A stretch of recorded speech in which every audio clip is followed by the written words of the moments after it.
What's going on, everybody, and welcome to the other side of the Firewall podcast, where we talk about the latest and greatest in cybersecurity news, as well as we highlight those movers and shakers and glass ceiling breakers, those people of color who made it to the other side of the proverbial firewall. My name is Ryan Williams, and as always, I'm joined by Shannon Tynes. What's up? What's up? What's going on? So, welcome to Tuesday's episode. So, we're back into the routine. So, Monday and Tuesday are topics. Wednesday discussion. Thursday will either be a throwback, where we go back into the 501 now episodes of the podcast to bring something to highlight someone or bring up a topic that is timely, or I'll have an interview which I don't have any scheduled quite yet. So it'll be an interview with somebody who's either already in cybersecurity and can provide insight or a hand up of some sort, or some value to the audience, or it'll be somebody from the audience who's trying to break into cyber. And then Friday, everything else: movies, books, games, TV shows, all that good stuff. Without further ado, I'll give it to Shannon. All right, everybody. This article comes from TheVerge.com. So, oh man, this kind of sucks. Microsoft's Windows Hello fingerprint authentication has been bypassed, right? This one kind of hit close to home because for my laptop, I actually do have the fingerprint sensor, right? Really? Yes, I do. Yes, I do. This one hit close to home. I was like, oh no. And as I was reading it, I didn't track this was already a problem before either, right? So like a couple years ago, it did come up, but it neither here nor there. I mean, it's something I got to deal with. But security researchers found flaws in the way laptop manufacturers are implementing the fingerprint authentication, right? So there's this thing called secure device connection protocol, right? So the three things that it's trying to do, that the fingerprint sensor is trying to enact, that the secure device connection protocol does, is the device being trusted, the device being healthy, and the input from the device is protected. And this is where you run into problems with this, right? So there was a group at Blue Hat, right, that did a case study kind of thing, right, where they were talking about attacking the Hello fingerprint authentication. And when they did this, they proved like, hey, there's more that needs to be done. And one of the big things they hit on was having a third party kind of validate what you're doing, right? Like when it comes to implementing these fingerprint sensors into the different devices, right? So apparently what's going on is they're just like, okay, this is what we have, this is the way this works, who can provide that for us? And there's not a lot of scrutiny going into the implementation of it and whether or not it's being implemented correctly, right? So that's kind of what they're getting into is, hey, there's some things that need to be done. Like they like the premise, right? Because this goes into the whole passwordless future, right? Especially with Microsoft that you're talking about. You don't want passwords anymore, right? Like the people are going to write down or put somewhere where they could be easily done. Like your fingerprint. I mean, we've all seen the movies. I mean, I guess they could just cut off your finger and do it, right? Like we've seen it before, right? Or you could Hobbs and Shaw it. You'd be knocked out, and they just put it on the sensor, right? Like I guess they could do that, but even then, that's one of those things where having physical access to the device, right, is something that you would require there, but which is not always required for this, right? So that it makes it a little easier if you have physical access to it, but it's not something that is absolutely required, right? But yeah, this is because of the Microsoft Windows Hello is what is used. So like Windows Hello uses all types of biometrics, right? So that goes to like like Face IDs and things like that. Even if you just have a pin, that's considered part of Windows Hello's what do you call it? Like umbrella or Umbrella. Yeah, there you go. yeah. That's the way to put it. Yeah, umbrella of ways to log in, right? So this isn't the first time. And like when I read this article, I was like, ooh, I didn't realize this was an issue back in 2021, right? Because I've had this laptop since then, so I would have done more to address it then, like if I had seen it, you know what I mean? Like maybe just not used it, or went back to just doing, okay, I got to remember a complicated password again, you know what I mean? But yeah, this one hits close to home because it is something. And I actually have one of the models of the laptops they mentioned in here as well, right? So I'm like, okay. So I gotta Right, I right. gotta I gotta go into making sure what I'm doing is secure. Now, granted, I'm not doing anything on this laptop that's of need for national security or anything like that. So it's not that big a deal, right? Like if anything, you're gonna see where I'm shopping for my clothes for work, right? Like who cares? You know what I mean? So it's not much on there, right? Like I don't even do any type of like banking or anything like that on my laptop. Like I don't have anything like that saved in it. You know what I mean?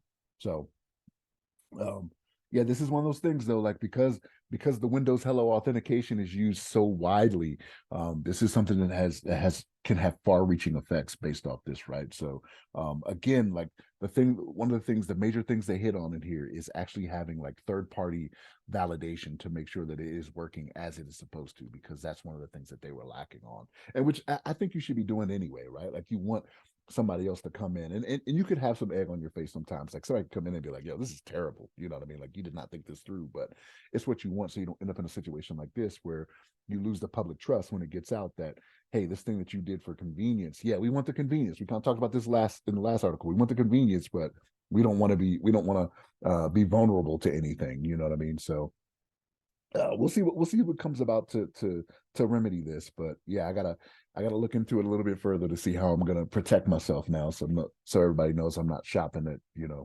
Dillard's or something. I don't know, wherever. But Ryan, what's your thoughts on this? Yeah. So to the audience, please continue to like, share, subscribe, share us with your nerdy friends, all that good stuff. Um, I was surprised that Surface was also having the issue, right? So when they said it was an issue with the sensors, I just assumed it'd be the third party's implementation, right? Like your Lenovo's and whomever else who uh it's kind of like the government, right? Like so they'll give you a list of requirements. Can you meet these? You hit all the check marks, you implement it, then obviously they cut corners or they didn't completely understand your requirements and it's not exactly up to spec. But Surface belongs to Microsoft. So that blew my mind, right? Because I don't, again, Apple guy here, Apple wouldn't allow this. You know what I mean? Like, I don't believe in their own device. Like, but again, like Apple doesn't farm their stuff out to multiple manufacturers, right? Like, at the Apple OS is usually on Apple devices. So for Microsoft to farm it out to other companies, it makes sense for them to have substandard implementation, right? They okay, we didn't completely understand the requirement, or we cut corners for cost, etc. But Surface, who's making the surfaces? Like it, I would assume it's not Microsoft then at this point, because then their implementation should be perfect. It should be the standard bearer, right? Say, okay, it should work like we do it.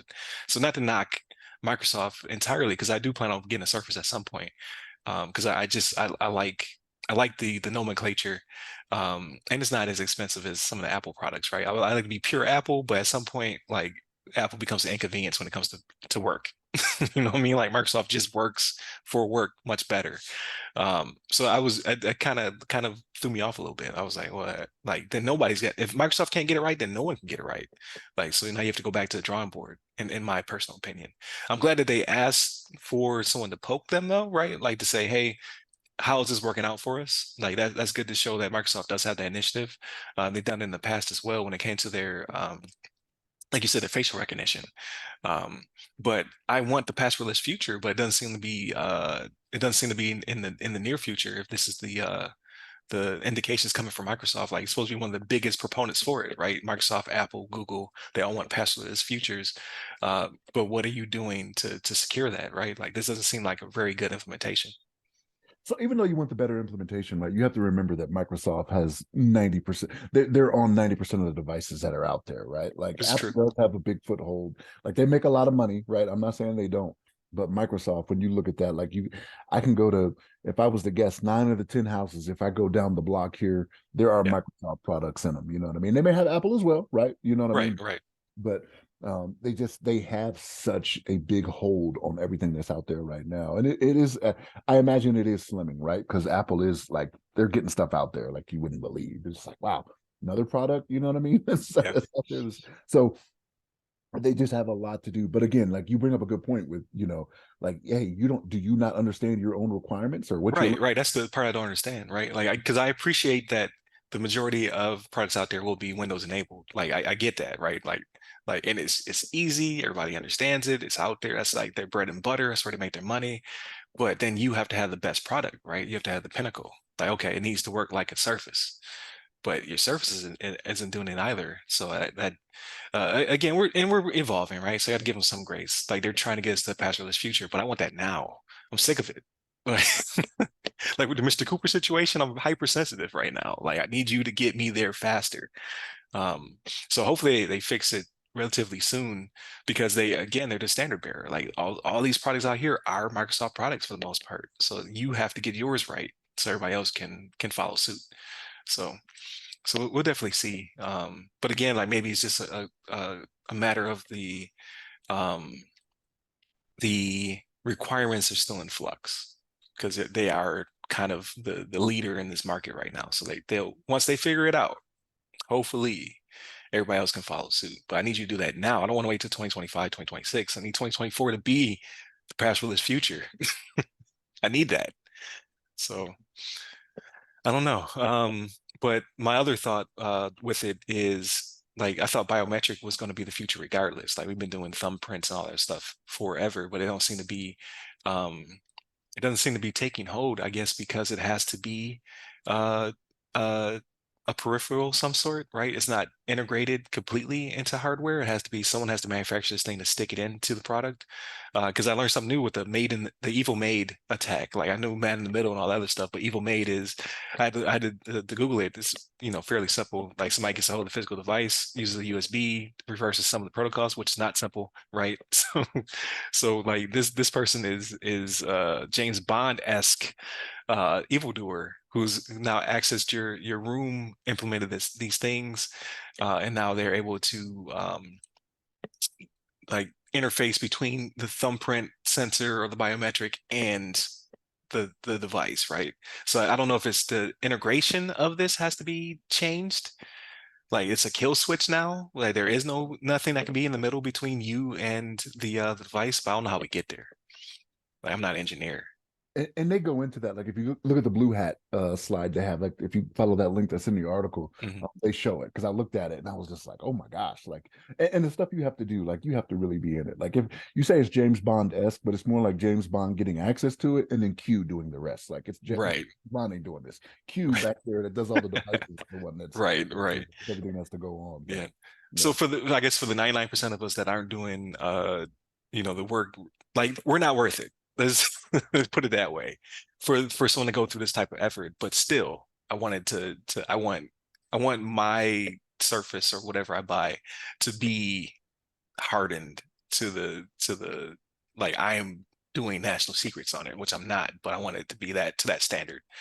Because I want it to be done with passwords. I'm sick of them. I just don't want to deal with that anymore. But you are correct. Yeah, it would be Q. It wouldn't be Bond. Bond would get access to the room. Q would do all the work. But regardless, for the 99% of us, no one's going to go through that amount of effort because they just don't like simply we're just not worth it. Like, that's a lot of work for so little.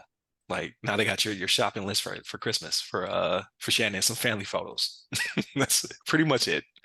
So I don't know. I digress, but it kind of threw me off that like Microsoft itself is having these issues. So hopefully they figure it out because again, they're the standard bearer, so I need them to be on point. So, but please continue to tune into the podcast. Please like, share, subscribe, all that good stuff. Share with your friends. Hit us up at all the websites that go by our name, and then you can hit me up personally. I'm at RyRy Security Guy. That's RYRY Security Guy. You can find me on LinkedIn, Clubhouse, Twitter, and Threads. Stay safe, stay secure.